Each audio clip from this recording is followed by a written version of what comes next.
Bonjour les fous de la food. Ici, c'est Virginie Legrand, chef à domicile épicurienne et hyperactive avec un parcours très atypique. Dans mon podcast, Passion sans modération, vous retrouverez tous les 15 jours des personnalités implantées dans la gastronomie d'aujourd'hui, des vrais amoureux du goût et de la vraie cuisine, des experts, tous enrobés d'une passion communicative. On parlera terroir, saveurs, créativité, artisanat. On vous racontera des histoires qui croustillent, des initiatives qui pétillent et qui font briller les yeux. Et on en a bien besoin aujourd'hui. Dans ce podcast, vous allez rencontrer des passionnés qui aiment partager, des entrepreneurs qui aiment se renouveler. Vous allez pénétrer dans les coulisses d'un monde délicieux, nourri aux convictions individuelles et aux engagements collectifs. Vous êtes curieux ? Alors installez-vous à notre table et on va se régaler tous ensemble. Mon podcast Passion sans modération est centré sur la culture gastronomique et sur l'engagement de celles et ceux qui veulent l'incarner.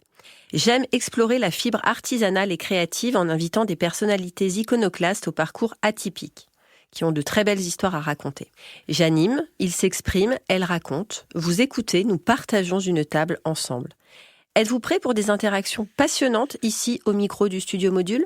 Aujourd'hui, je reçois Delphine You, créatrice de correspondances épicuriennes. Sa vocation, mettre sa plume et son style au service des acteurs de la gastronomie. Bonjour Delphine. Bonjour Virginie. Sandrine Nogent, chef chocolatière, artisan engagée, fondatrice de l'Anthrochoc, dont le laboratoire de production se situe à Aigremont dans les Yvelines. Bonjour Sandrine. Bonjour Virginie. Rémi Graillot, épris de vin, propriétaire du château de l'Estan, niché au cœur du triangle d'or de Sancerre et producteur du vin l'Estan 1573. Bonjour Rémi. Bonjour Virginie. Alors Rémi, je te garde. Nous sommes en octobre. Ils se sont passés les vendanges depuis. Comment ça s'organise ? Quels ont été les rendements, ta satisfaction, ton équipe ? Comment ça s'est passé ? L'année 2024 a été une année très pluvieuse, comme vous avez pu le remarquer. Et donc, nous, on a des vignes, on est artisans vignerons.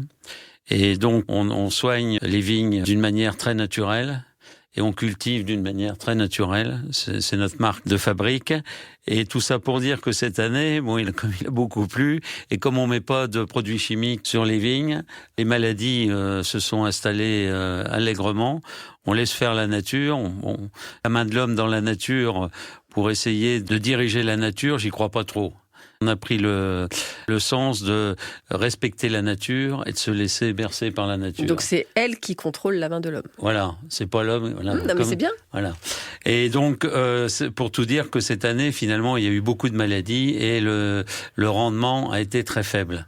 Grosso modo, on a fait un tiers de la production qu'on devait faire normalement. Enfin, puisqu'on a un quota dans l'AOC Sancerre qui est de 65 hectolitres par hectare. Et donc, on a fait un tiers. Voilà. Ce qui est un peu décevant, même beaucoup décevant. Et par rapport à tes alter ego de la région et d'ailleurs ? Alors, nous, on est vraiment sincères.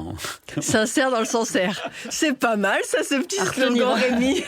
Non, mais c'est vrai, parce que, en fait, l'année dernière, on avait fait énormément. L'année dernière, c'était l'inverse de cette année. La nature, l'année dernière, elle était super généreuse. On a fait 3 fois, on n'a pas fait, mais il y avait 3 fois la quantité de raisins à récolter. 3 fois 65. C'est énorme. C'est fou, hein. Et cette année, il y avait 3 fois moins. Voilà, donc c'est d'une année à l'autre, les écarts sont énormes. Donc l'année dernière, nous on a récolté 65 hectares, point barre, et le reste on l'a fait ramasser parce qu'on n'a pas le droit en plus de le laisser sur les vignes, donc on l'a fait ramasser, on l'a perdu. L'année dernière, on avait, compte tenu de cet excès de production, l'organisme qui régente la vigne en France, avait autorisé qu'on ait 10% de plus. Ça s'appelle un CVI, je sais plus trop comment ça s'appelle. Enfin bon, un 10% de plus. Donc on avait gardé un petit peu ces 10% de 2023. Et en effet, il y en a qui le mettent dans le 2024. Oui, parce que pour améliorer les choses. Bon. Et nous, non. Nous, on respecte vraiment la nature et la production de la nature. C'est-à-dire qu'on fait pas de mélange, on fait pas d'une récolte sur l'autre, on fait vraiment la récolte de l'année. Et on fait des vins, de ce fait-là, on fait des vins de climat. C'est-à-dire qui reflètent l'année climatique. Voilà. Merci. Merci beaucoup, très bien. Alors, Rémi venait de parler de sa philosophie. Toi, ta philosophie, Sandrine, repose sur 3 piliers. J'ai un peu bossé. Donc, environnement, éthique et qualité. Comment arrives-tu à combiner tous ces ingrédients pour que tes créations chocolatées soient en adéquation avec tes valeurs? Et en même temps, avec une ambition commerciale également. Tout à fait. Alors, pour répondre à ta question et mettre en avant ces 3 valeurs, il fallait que je travaille sur la qualité de mes produits. Et donc, que ce soit pour le chocolat, pour mes autres matières premières ou les emballages, je fais en sorte que tous mes choix essayent de refléter ces valeurs. Alors, ce qui est le plus important à l'Entrochoc, c'est le chocolat. Donc, moi, je pars surtout sur l'origine, donc c'est-à-dire sur le cacao et la cabosse. Et pour avoir un produit de qualité, il fallait pour moi que je travaille avec des plantations où l'environnement n'est pas dégradé, où il n'y avait pas eu de déforestation et où il y avait un côté humain. Et c'est pour ça que j'ai adhéré en 2023 après un voyage au Cameroun où donc j'ai été sur place visiter la plantation du cacao avec lequel je travaille. Et j'ai adhéré à l'association des chocolatiers engagés, qui est une association qui a été reconnue d'utilité publique, qui existe depuis 2020 et qui regroupe donc chocolatiers, également pâtissiers, et aujourd'hui même un particulier peut y adhérer. Et donc, nous, on met en avant plusieurs valeurs humaines et environnementales sur les choix, en fait, des cacaoculteurs, des coopératives avec lesquelles on travaille. Alors aujourd'hui, il y a 3 pays qui en font partie. Il y a le Cameroun, donc, qui était le premier pays. Il y a Haïti et il y a Madagascar. Voilà. Donc, c'est 3 coopératives et on travaille avec eux. Donc, pour cela, il y a un vrai travail avec les cacaoculteurs où on les forme, en fait, à entretenir les plantations, à ramasser les cabosses pour prendre soin, en fait, de l'arbre. Donc, toute la cueillette. Il y a aussi toutes les étapes de séchage et de fermentation qui sont les 2 premières étapes les très importantes, on va dire, dans la douzaine qui existe pour transformer la fève en chocolat. Donc, en fait, il y a vraiment un travail sur place avec les gens de l'association pour mettre le doigt et l'importance sur ces 2 premières étapes très importantes qui ne sont pas forcément bien faites et qui ne sont pas forcément demandées par tous les chocolatiers, enfin les couverturiers qui vont venir chercher les fèves. Donc, c'est une sorte de label informel ? Ça va devenir un label. En 2025, normalement, le chocolatier engagé sera un label de qualité sur les produits. Moi, aujourd'hui, je le mets sur tous mes produits avec lesquels je travaille à 100% avec mon chocolat Cameroun. Donc voilà, j'apprends en fait à ma clientèle de reconnaître ça chez n'importe quel chocolatier, mais bientôt, ça sera un vrai label de qualité quand on aura ces produits-là. D'accord, et tu peux en être fière. Donc. Oui, je suis très, très fière. Voilà. Très bien, merci Sandrine. Delphine. Oui. Alors, toi, tu es dans l'écriture. Oui. Quelles sont pour toi les 3 qualités pour être une chroniqueuse avertie dans l'univers de la gastronomie ? Comment utilises-tu les mots pour mettre en valeur un univers, une personnalité, une marque, un chef ? C'est une bonne question. Moi, je pense que de toute façon, il faut avoir une personnalité. Que je réfléchis pas plus que ça à comment je vais mettre en valeur. Les choses, elles viennent naturellement parce que ça m'inspire. Il y a des personnes qui m'inspirent. Et j'ai à cœur de démocratiser en fait la culture de la gastronomie et à différents niveaux en fin de compte parce que la gastronomie on la retrouve au quotidien sous différentes formes dans différents milieux et moi ce que je veux c'est faire la promotion de cette culture de la gastronomie. Donc ça peut être de mettre en avant des cantiniers qui sont précurseurs. On commence à en entendre parler maintenant. Pour la restauration scolaire, ils vont faire attention à tout ce qui est gaspillage alimentaire. La restauration collective. Et puis ça commence très tôt, en fait. S'intéresser aux produits, éveiller à la curiosité, ça commence de bonne heure, donc il y a un côté pédagogique. Donc ça, mettre en lumière ces personnes-là, c'est quelque chose qui me tient à cœur. Et donc, je pense qu'il faut avoir une personnalité naturelle qui fait que quand on est sincère dans sa démarche, en fait, on le communique. Je pense que Virginie, toi, t'as un parcours qui montre bien ça, que quand on est sincère dans sa démarche, on convainc. Sans donner de leçons d'éducation ou ça. Non, c'est inciter à la curiosité, donner envie d'avoir envie. Et on pense à Johnny. De le dire. Oui, voilà, oui, c'est mais ça. si on pense à Johnny. Moi, je me suis permise, à défaut de faire une citation d'un grand philosophe. Voilà, je pense qu'il faut avoir l'esprit curieux aussi, s'intéresser. Et puis encourager à l'interactivité. parce que c'est bien de montrer, dire ce qu'il y a partout. Selon qu'on est déjà en ville ou en campagne, on va avoir plus ou moins accès à différentes choses. Mais je suis pas là pour prétendre pour prétendre dire ce que vous devez voir, connaître, savoir. Je suis là pour susciter l'intérêt, vraiment.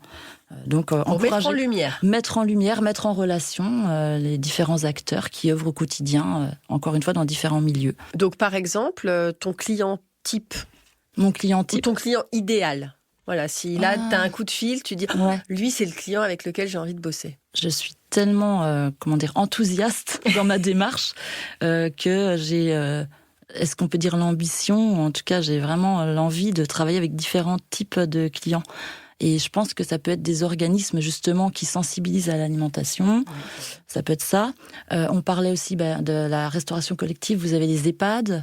Là, je suis vraiment aussi en train de me créer un réseau. Donc, il y a les chefs à domicile, ça c'est encore autre chose, mais de cuisiniers qui œuvrent dans la collectivité. Et je les suis, et c'est pareil, je voudrais en parler, je voudrais les mettre en lumière. Alors, ils le font très bien aussi eux-mêmes, mais je voudrais démocratiser ça, étendre, en fait, cet accès à l'information.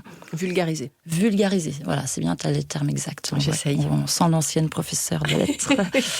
Alors, justement, ça n'aurait pas pu être meilleure transition. Rémi, je suis effectivement une ancienne professeure de lettres, et j'ai adoré... Tu as appris ça ? Oui. Voilà. Donc, j'ai adoré savoir, parce qu'en plus, j'ai eu l'occasion d'aller sur son magnifique domaine, que le domaine avait un lien très fort avec l'écrivain François-René de Chateaubriand, qui a écrit Les Mémoires d'Outre-Tombe. Ah, quand même. Est-ce que tu peux nous raconter et nous faire remonter le temps ? Tout à fait, c'est exact.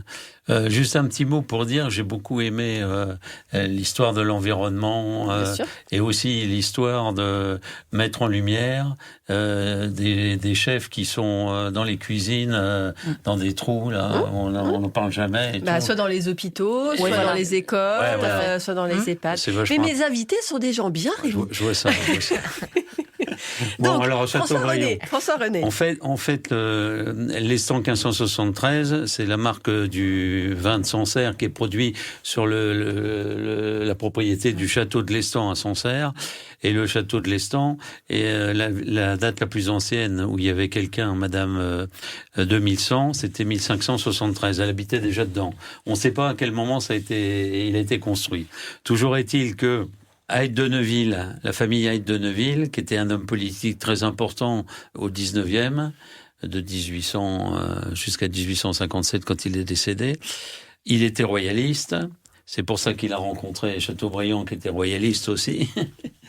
Et une amitié très importante est née entre les deux personnages à partir de 1818 jusqu'à 1848, à tel point que Chateaubriand venait régulièrement chez Hayde de Neuville au château de l'Estan, et que, comme il venait souvent, il avait ses habitudes, il avait sa chambre, il avait son salon, sa terrasse, et c'est resté dans le château. Les pièces, elles s'appellent le salon Chateaubriand, la terrasse Chateaubriand, la chambre Chateaubriand.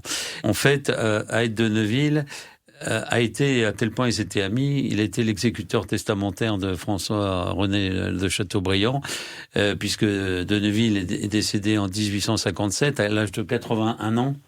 Il avait été auparavant donc ministre de Louis XVIII, ambassadeur de France aux États-Unis, député plusieurs fois de la Nièvre, et il connaissait bien Napoléon, etc. Et c'était des gens, mais par contre, j'ai appris une chose très importante, c'est que c'était un aristo, ça c'est sûr. Bon, il était pas tellement républicain. Bon, c'est son défaut. Mais par contre, sa fortune, il l'a faite, il l'a gagnée. C'est-à-dire que c'était son père qui avait monté une manufacture à la Charité-sur-Loire, non loin de Sancerre, très prospère avec l'armée. Il fournissait tous les trucs de l'armée. Et le fils, donc Hayde, d'origine écossaise, a repris la manufacture.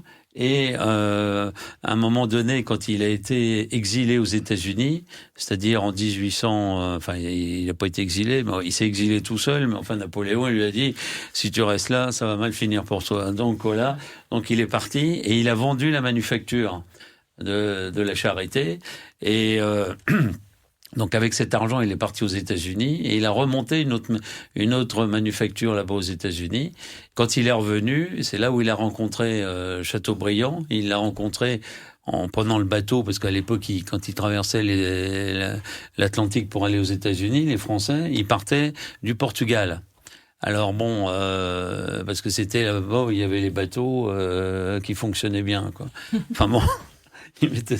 Et alors, il y a eu une amitié énorme qui s'est installée entre les deux personnes. Et Chateaubriand est venu régulièrement donc au château de l'Estang pendant ces 30 années, de 1818 à 1848.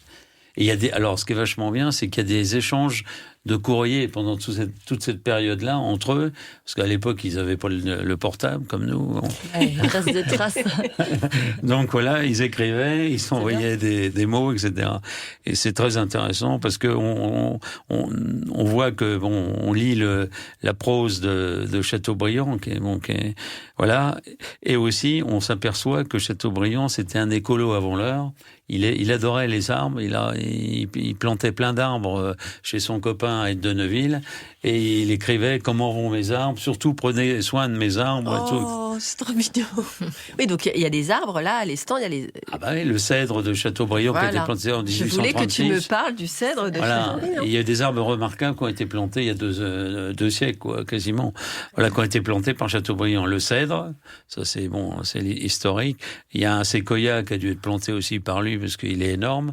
Après, des platanes, il y a énormément d'arbres là-bas. Parce que nous aussi, on est dans l'environnemental, on est la biodiversité, la préservation de l'eau et la neutralité carbone. En label, puisque j'ai écouté le label, on est labellisé, on est la seule et la première exploitation viticole française privée à être classée bas carbone par l'ADEME, qui est le ministère de la Transition écologique. Ça, c'est important parce que ça fait un lien. Avec... Super. Très intéressant. Donc là, on a eu un petit cours d'histoire, un peu de géo. Oui. Sandrine, moi j'ai lu sur ton site que pour les tablettes Origine, donc tu nous expliqueras aussi ce qu'on appelle le chocolat à l'origine, tu proposais un tour du monde de grands crus. Tout à fait. Alors voilà, fais-nous voyager aussi. Ça va faire la suite aussi avec la première question, parce que pour faire des chocolats de qualité, moi je travaille uniquement avec des chocolats d'origine. Ça veut dire qu'ils viennent, les fèves sont issues d'une zone géographique bien précise. Alors sinon, on va parler de chocolat d'assemblage, où en fait on prend. Alors ça c'est la différence. Voilà, on va prendre des chocolats, des fèves de différentes origines, et on va créer un chocolat avec des arômes particuliers. Mais si on veut un chocolat de qualité, et je pense qu'on va rejoindre le vin, bien sûr. Il faut prendre un cépage et puis une zone géographique. Et je ne suis pas experte en vin, mais voilà, on ne peut pas manger du Sancerre si on prend du raisin d'Alsace. Il y a une identité terroir. Voilà, c'est ça. Et donc moi, quand je me suis lancée, c'était ça, c'était de travailler avec des origines pour permettre aux gens justement de faire ces voyages organoleptiques où quand on goûte un chocolat, on va dire « Oh, c'est des noirs ». Bah non, chaque chocolat en fait a ses notes et on peut vraiment voyager. Donc, et comme je disais, donc le chocolat, c'est comme le vin. Donc, selon le terroir, le type de roche, l'ensoleillement, l'humidité, tout ça, ça va avoir un impact sur le cacaoyer, sur sa fève. Bien sûr, après, les 2 étapes que je parlais tout à l'heure, le séchage et la fermentation, ça va développer tous ces arômes. Donc, c'est vraiment très important. Donc, pour mon petit voyage, moi, il a débuté au Cameroun, où j'ai vécu il y a quelques années dans mes eaux de vie de géologue et puis tu étais géologue. Intéressant. Ouais, géologue. Voilà, on apprend des choses. C'est passionnant. Et j'ai été aussi un petit peu éthologue des grands singes, puisque j'ai vécu avec eux en brousse, au Cameroun. Donc voilà. C'est quand même complètement atypique comme parcours. Mais voilà, ça, c'est pas la partie d'aujourd'hui. Mais voilà, donc le Cameroun, c'est un pays chaud, humide. Donc on va avoir un chocolat. On a des roches très... Je prends mon côté géologue. Oui, on a des roches très riches en minéraux. Donc, ça va donner aussi un caractère très puissant à ce chocolat. Donc, le chocolat Cameroun 71 que j'utilise dans toutes mes recettes et mes enrobages, donc il a une attaque en bouche avec des petites notes de fruits jaunes bien mûr. Après, on a des notes de cacao intense avec des notes de fruits grillés. Et on finit avec une très belle amertume en fin de dégustation. Voilà. Alors là, Ça donne quelle envie. belle description. Moi qui, à la base, suis dans la sommellerie. La sommellerie. Oui, j'ai eu ma cave aussi. Moi, j'ai mis du temps à trouver ma vocation, mais je suis partie dans les vins et spiritueux et j'en suis bien revenue, oui. Super. Oui, la gastronomie, de toute façon, il y a un lien. Vous voyez bien, on voit qu'il y a un fil conducteur entre nous tous. Ouais. Et ce que vous venez d'évoquer, ça nous permet de bien cerner, comprendre votre sensibilité pour le terroir. Oui, tout à fait.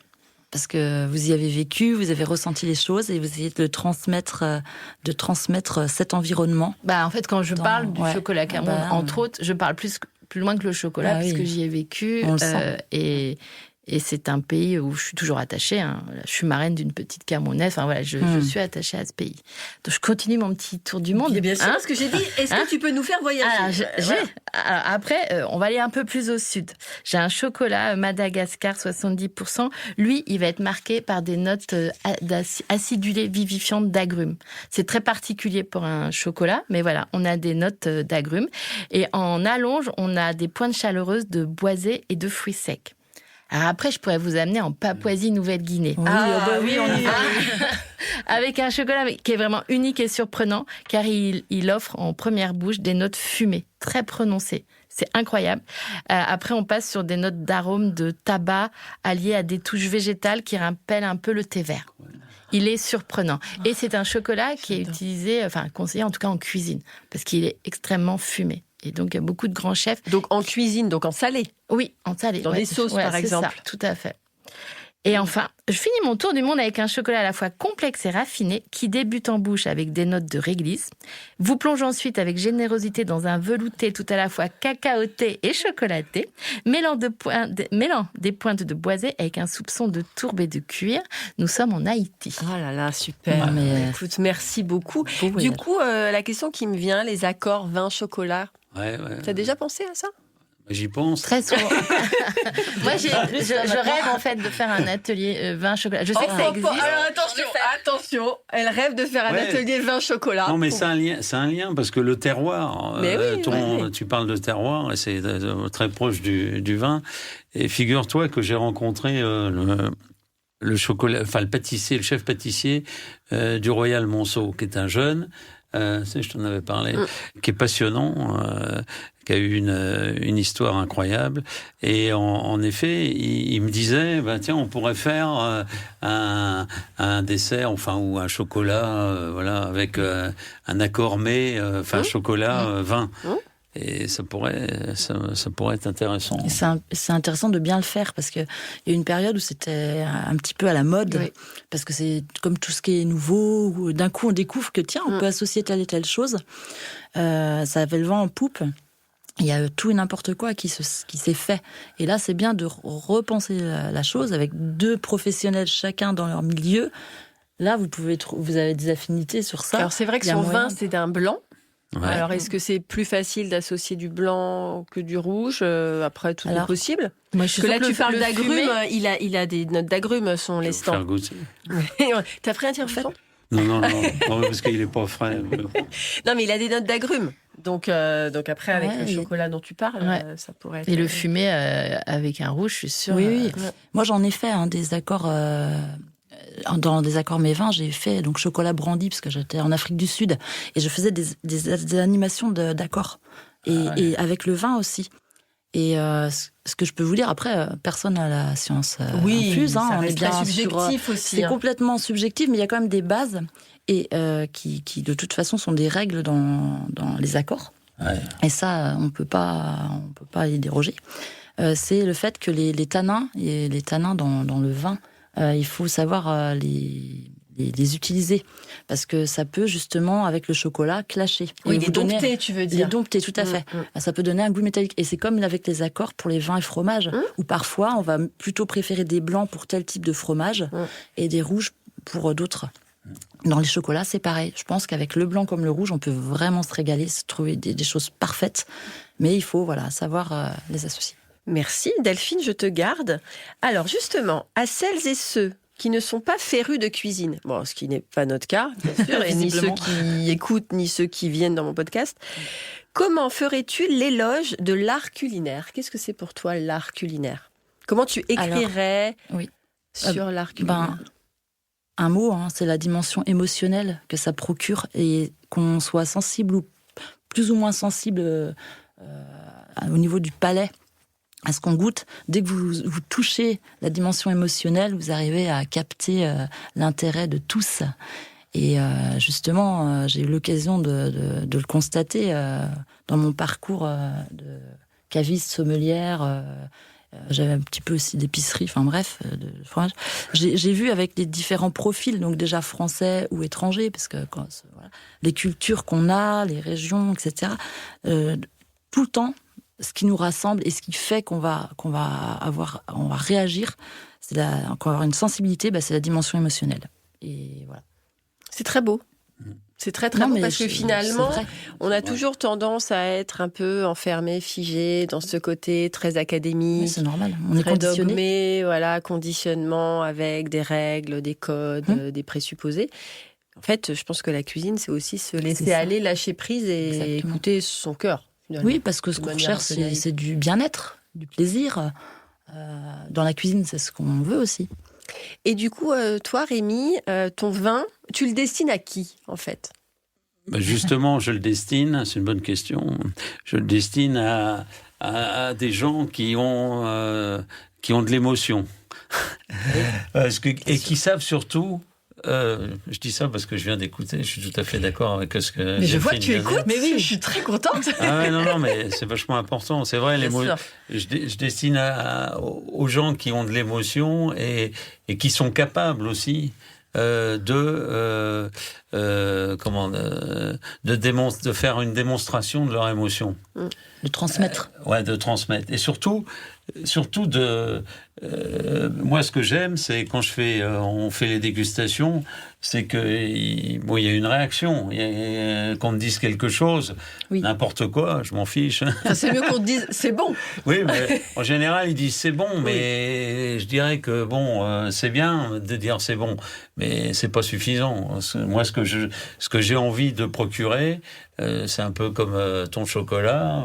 Voilà. Ce que j'ai envie de susciter, surtout, c'est par l'émotion, la transcription de ce que les gens imaginent, ressentent, rêvent. Ouais. Et ils peuvent dire n'importe quoi. Ils peuvent dire c'est l'amour, c'est je sais pas quoi. Enfin voilà, mais qu'il y ait un truc quoi. Ouais, c'est une récompense un peu de votre travail. Voilà, qu'il y ait quelque chose que ça laisse pas indifférent. C'est ce que que ça ne laisse pas indifférent. Voilà, c'est ça. Moi, mon vin, il est destiné à des gens qui ne veulent pas rester indifférents en buvant le vin. Quoi. Oui, qui vont être réceptifs. Voilà, qui sont réceptifs. Voilà. Et après, à terme, Rémi, la distribution de ton vin. La distribution, en fait, nous, on a la stratégie. Bon, d'abord, on a démarré l'année dernière, il y a 1 an, donc on est un peu particulier à Sancerre dans la mesure où on récolte, on élève en cave pendant 1 an.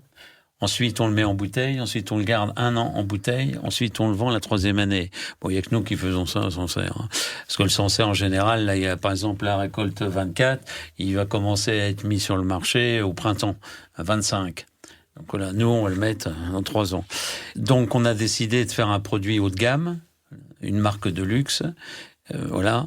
Luxe parce que c'est le luxe de la nature, le luxe de l'intervention de l'homme, de la main de l'homme et non pas de la machine. Voilà. On redonne de la valeur aux choses. Voilà. Le luxe du travailler la terre d'une manière très en respectant la nature, en essayant d'émettre le moins possible de carbone. On vise la neutralité carbone, mais c'est pas facile. Donc c'est pour ça qu'on a fait une marque, voilà, de luxe. Et la stratégie, c'est quoi ? C'est en effet les étoilés en France, les établissements étoilés en France, et les importateurs à l'étranger, qui peuvent distribuer le vin dans des établissements un peu étoilés, quoi, ou étoilés carrément. Enfin voilà, on maîtrise pas tellement, mais bon voilà.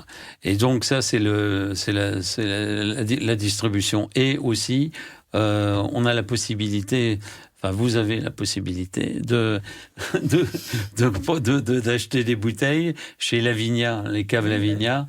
Voilà, parce qu'on s'est aperçu d'une chose, c'est que on a un établissement qui est à l'étranger et il y avait un client qui avait bu notre vin, qu'il trouvait excellent. Il voulait commander tout de suite. Bon, voilà, mais très loin à l'étranger, dans l'océan Indien. Et le gars, il s'est mis en contact avec Lavigna, il a regardé, Lavigna, il a commandé, hop, Lavigna lui a envoyé. Bon, il était à Stuttgart, mais donc du coup, maintenant on a la possibilité.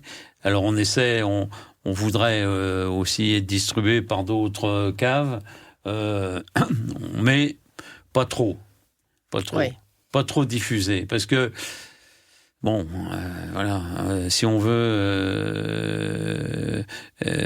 garder de toute façon, comme c'est un produit de luxe, par le prix. Tu veux garder ce côté un peu prestigieux. Voilà, Hein ? voilà, Tu as le droit de le dire. voilà. Vous voulez garder le côté Parce que c'est un produit qui est quand même très très quali. Et donc nous on se situe en prix à un prix qui est pas exorbitant, mais qui est quand même en haut. On se rend. C'est-à-dire qu'on a un ordre d'idée. Oui, voilà. De toute façon, tu as deux Parce que cuvées. c'est relatif. Ouais, le amateur, il va le prix professionnel, je veux dire. Je peux même dire tous les prix d'ailleurs, mais il y a trois prix. Oui. Il y a le prix professionnel, le prix Lavigna public et le prix à la propriété. Le prix professionnel pour la cuvée Tradition qui est ici présente, 17 € hors taxe. Voilà, c'est pas voilà. Et alors on a deux cuvées. On a une cuvée spéciale qui est la cuvée l'illustre voyageur en souvenir de Chateaubriand. Parce que Ed de Neuville, il appelait son pote Chateaubriand l'illustre voyageur. Parce qu'à l'époque, il voyageait énormément. Enfin, c'était dingue, ils avaient une vie. Enfin bon. Et donc, on a fait une cuvée spéciale, l'illustre voyageur, qui est très confidentielle. Et qui est numérotée à la main et vinifiée, parce que celle-là, la Tradition, elle est vinifiée dans les cuves inox. La cuvée confidentielle, elle est vinifiée en fût de chêne, en demi-muit, etc. Et il y a une petite image dessus qui représente Chateaubriand et de Neuville. Bon, un coup, ils sont en train de pique-niquer, un coup, ils sont en train de jouer du piano. Enfin, ça dépend des années. Voilà. Et donc,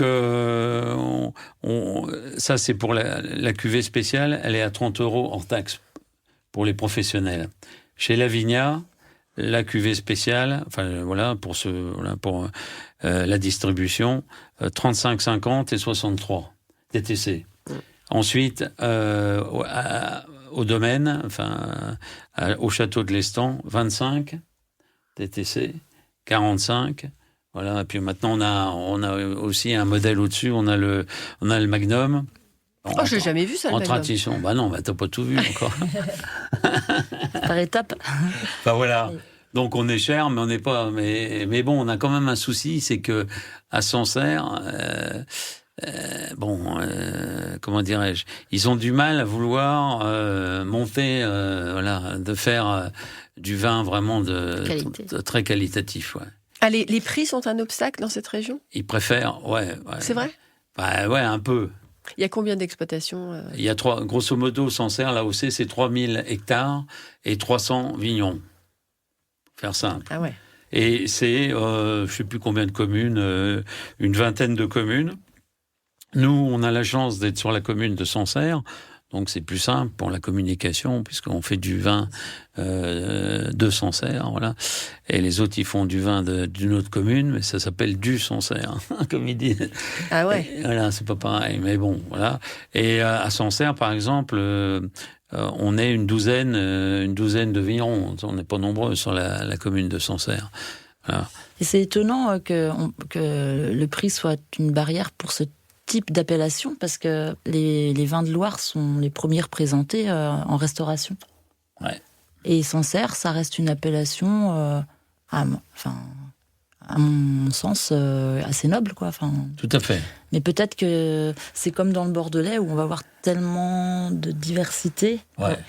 Il y a tellement de producteurs et tellement de diversité que La guerre, puis la guerre commerciale, le truc. Voilà, c'est ça. Parce que la qualité, parce que par exemple, les jeunes sont très réceptifs à l'histoire de l'environnement, la neutralité carbone, la biodiversité, etc., etc. Mais finalement, au niveau des sommeliers, toi qui as travaillé un petit peu là-dedans, les sommeliers, aujourd'hui, il y a énormément de jeunes sommeliers. Oui, ça évolue beaucoup. Hein. Moi, j'ai travaillé, mais ça a encore changé. Donc peut-être que l'approche, la façon de raisonner est différente. Ils sont super professionnels, les sommeliers. Franchement, je suis en admiration devant les sommeliers. J'en fais venir à la propriété pour voir. Ils sont top. Ils sont jeunes. Mais il reste quand même quelques dinosaures, de sommeliers dinosaures, qui, eux, ils ont leur carque, ils ont leurs fournisseurs.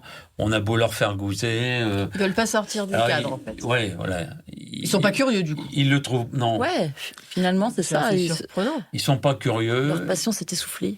Ils ont fait le tour, c'est plus le cœur qui parle. Et puis, voilà. C'est terrible. Ils se disent, ils sont blasés. Ils se disent, ça marche comme ça. Donc c'est dommage pour eux et pour les clients. Mais heureusement, ils sont en voie de disparition. Ouais. Alors, j'ai une question là qui me vient, parce que finalement, nous sommes tous les quatre, grosso modo, des reconvertis. Enfin, en tout cas, des gens qui ne sont pas du milieu et qui se sont mis dans un milieu. Comment ça s'est passé pour vous, le fait de concilier passion, contrainte? Comment ça se passe? L'équilibre. Ouais. Ah oui. On n'a pas forcément réfléchi à ça. Moi, mon équilibre, je l'ai trouvé. Oui, c'est la petite question subsidiaire. Je t'avais pas surprise. C'est bien. Ça nous fait réagir. Alors, ça n'aura qu'un temps, mais moi, mon équilibre, je l'ai trouvé en faisant mon labo chez moi. On a tout aménagé, le sous-sol, avec un vrai labo pro. Donc aujourd'hui, ça me va parce que j'arrive à concilier les contraintes familiales, les contraintes de la société. Et voilà, comme c'est un seul endroit, après, l'espace commence à manquer. Et je commence à étouffer d'être 24 heures sur 24 au même endroit. Mais voilà, pour moi, au début, c'était la base que j'avais besoin. Ça fait 3 ans on est comme ça. Mais je compte évoluer. Qu'est-ce que tu voudrais, du coup? La boutique serait l'idéal, parce qu'aujourd'hui, je manque de visibilité, vu que j'ai pas de boutique, c'est que le bouche à oreille, le réseau, les marchés artisanaux, les salons du chocolat, des petits salons du chocolat, pas celui de Paris. Oui, non, que tu n'as pas un stand de demain. Mais j'en fais autour de chez moi qui marche très très bien. Ouais. Et voilà, donc l'étape d'après, c'est ça, on réfléchit avec quelqu'un là qui fait de la pâtisserie pour peut-être faire quelque chose à deux. Enfin voilà, quelque chose où on peut un peu mutualiser en fait. Pour que je puisse produire. Parce que le problème aujourd'hui, c'est que quand je produis, je fais pas de com. Quand je suis ici avec vous, je produis pas. Oh non, elle nous s'occupe pas du Non mais voilà, c'est toujours qu'à chaque fois, j'essaie de répartir mon temps et que mutualiser à 2-3, je pense qu'on y trouverait toutes, parce que pour le moment c'est que des femmes, tout notre compte. Tout notre compte. Delphine? Alors, je me suis jamais donc posé la question, voilà. Mais je pense qu'on est tellement porté par sa passion qu'en fait, les choses, on les concilie plus ou moins, mais on continue, quoi. Voilà, moi Parce que là, tu te lances dans un nouveau projet? Je me lance dans un nouveau projet. Je pense que oui, l'idée de mutualiser, l'idée de partenariat, l'idée de travail, enfin c'est tellement inspirant et puis c'est tellement efficace aussi quand on trouve des personnes, le collectif, des personnes avec qui on partage la même philosophie et où on arrive à fonctionner ensemble. En fait, on a tous à y gagner. Et donc moi, je compte beaucoup sur ça aussi. Et je suis vraiment un électron libre. Je suis une autodidacte. Même le vin, quand j'ai commencé, je suis partie de zéro. J'ai eu un déclic un jour. J'ai toujours senti que j'avais la fibre d'une commerçante, mais pas commerciale. J'aurais jamais pu vendre des aspirateurs ou des produits dont je suis pas convaincue, donc il fallait que je trouve le produit. J'ai eu un déclic, et puis là, c'était parti. Et je pense que voilà, c'est ça. Même en étant électron libre, on a quand même, on se nourrit des rencontres qu'on fait. Et puis il y a des personnes avec qui ça match, et puis des partenariats qui se mettent en place naturellement, ou juste des collaborations ponctuelles ou qui durent. Et toi, c'est ce qui se passe aussi, Virginie. Naturellement, tu attires les personnes avec qui tu vas pouvoir constituer une équipe. J'ai des belles rencontres. Là, c'est voilà. le 43e épisode de podcast. Ah oui. Donc ça fait pas mal de monde que j'ai rencontré, plus après le réseau extérieur. Quand même, hein. Et c'est vrai que c'est à chaque fois des choses qui portent, qui nourrissent, qui rassurent aussi oui. et qui se disent qu'on est grosso modo sur la bonne voie. Voilà, qu'on a notre pour place. S'épanouir. L'échange, en fait, c'est important. Rémi, qu'est-ce que tu penses de cette philosophie entre femmes, là? Donne-nous un point de vue masculin. Moi, je dirais un peu comme... Mais oui, parce qu'on a déjà eu cet échange-là tous les deux. Que la passion me fait oublier l'équilibre. Bon, je suis pas encore tombé, mais bon. mais voilà, mais c'est vrai, la passion, ça emporte tout, quoi. Et puis, comment l'expliquer? Bon, c'est compliqué. Enfin, moi, ce qui m'a guidé, c'était le fait d'avoir cette propriété et d'avoir découvert son histoire, qui est une histoire de vin. Énorme, puisque le terroir dont est issu l'Estan 1573 est un terroir ancestral qui s'appelait Amfricambault, qui était déjà cité en 1453 comme étant fournissant le meilleur vin de Sancerre en 1453, donc bien avant la construction du château. Donc ça a toujours existé, quoi. Ce terroir 100% silex, tout. Et j'ai découvert ça, j'ai découvert l'histoire de Neuville avec Châteaubriand et cette propriété qui fait 10 hectares, qui est clos, c'est fermé. Je me suis dit, ils ont arrêté l'activité viticole en 1928. Grosso modo, je redémarre en 2021, quasiment un siècle après. Je me suis dit, ça mérite de renaître, quoi. Il faut faire renaître c'est un projet un peu fou, hein. Mais bon, on est tous fous quand on est passionné, de toute façon. Voilà. C'est vrai.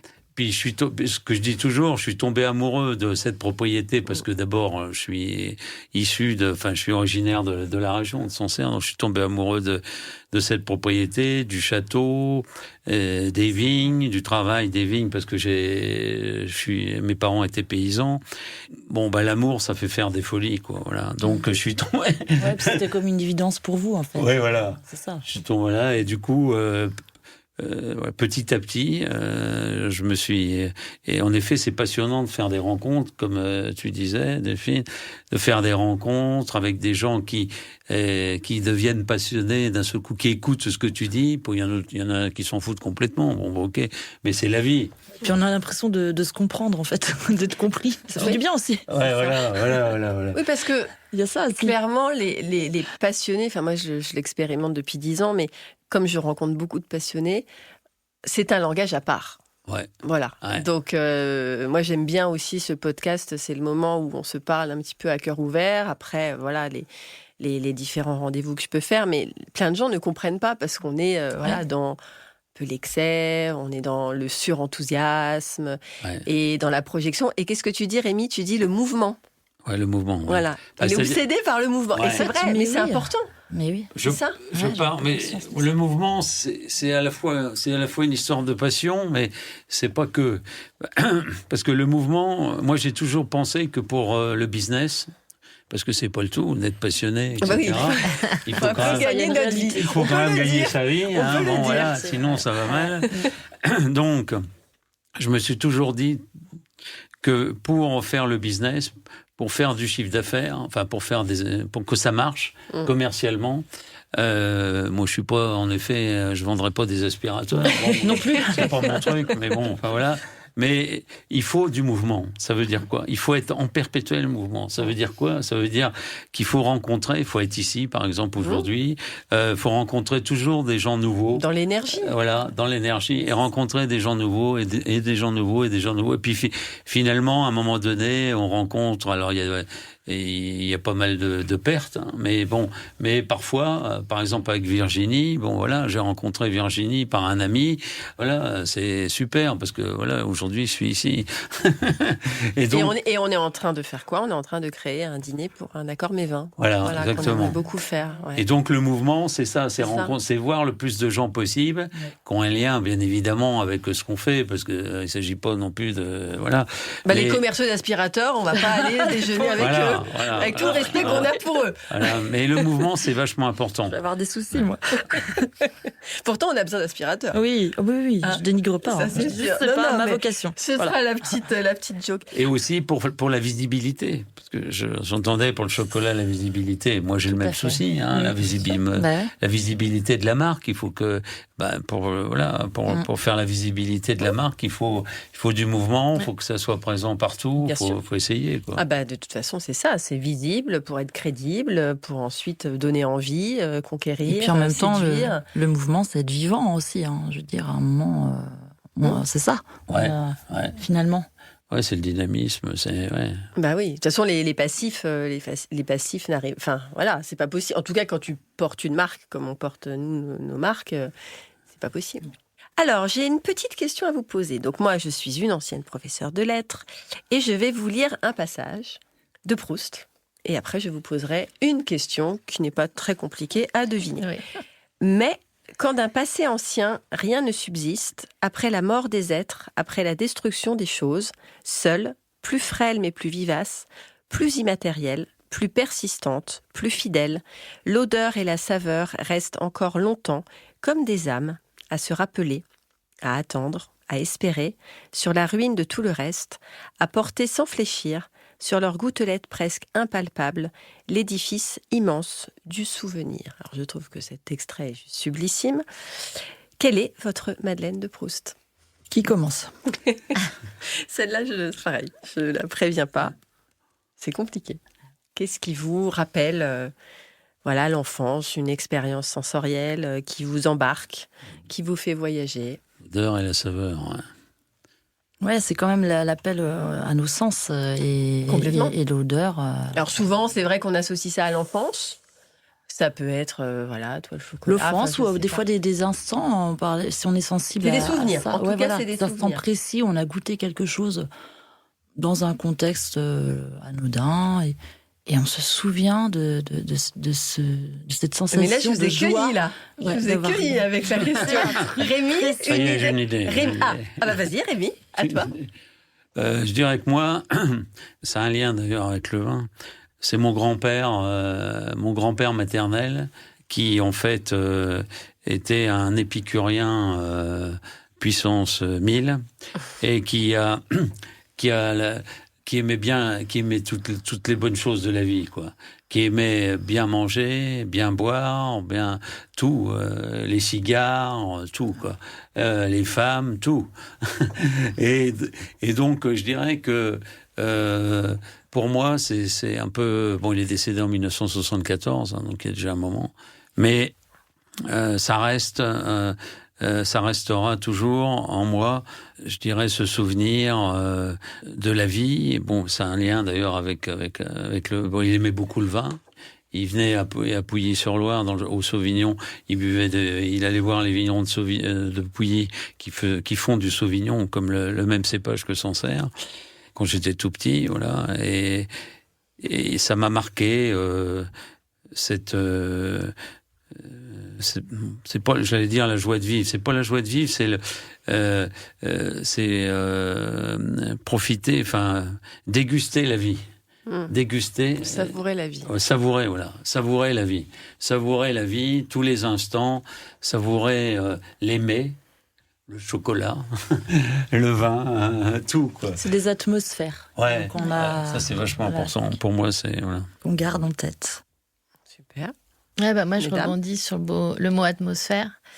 Ça a le lien aussi avec le chocolat indirectement, mais moi, quand je vais pas bien ou quand j'ai besoin de me remémorer que j'ai de la chance d'être là où je suis, comme je suis, je repense toujours à mes semaines en brousse avec les chimpanzés. Et en fait, j'avais rien, ni eau, ni électricité. Je dormais dans une tente, mais j'avais l'impression d'avoir tout.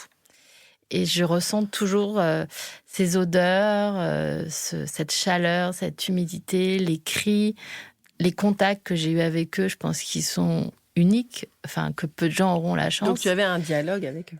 Oui, je m'occupais de bébés, je parlais avec eux et je jouais avec les ados, je changeais ma canne à sucre avec le mâle dominant. Enfin voilà, c'était des moments, je pense, j'ai ça en tête, je sais qu'il y a très peu de gens qui les auront.